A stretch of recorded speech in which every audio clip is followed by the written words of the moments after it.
Catching and throwing basics. We want to make sure our player's bottom hand is covering the butt of the stick at all times, and her grip should be pretty tight. Her top hand should be somewhat in the middle with a pretty loose grip so that she can move the stick to catch and throw if it's out of her range. Next is simple catching and throwing. We usually start partner passing with this, and it's just one small cradle. You want to have them get the ball and get rid of it immediately for the best stick handling. With catching and switching, you'll notice another common denominator, and that's having no cradle. The player is literally going to catch, switch, and throw. No cradle. You'll notice too that her hand is always covering the butt and her footwork is proper. Next is face dodge. We want our player to catch, cross her body like she's doing a face dodge, and throw. The face dodge itself is the cradle. This is going to teach your player how to control the ball and her stick in a more aggressive way.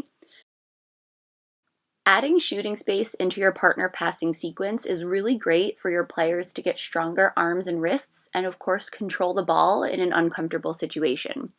All your player is going to do is literally pump fake like she would in a game.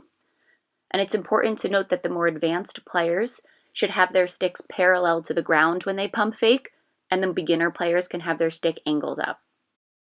Behind the back and around the world can be in any level of lacrosse. It's not just for advanced players, and I think that's a common misconception. So if you're coaching a beginner team, just make sure to keep it light and keep it fun. They have to learn sometime, right? So if they're going to do behind the back, you'll notice our player is stepping with her opposite foot, and she's keeping her stick parallel to the ground as she puts the ball behind her back.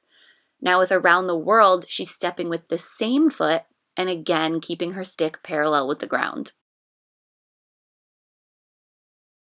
This little hands sequence is really important, especially for attackers who are catching and throwing inside the 8 meter. It's nice to have a versatile set of stick skills, so this is great to add to your sequence.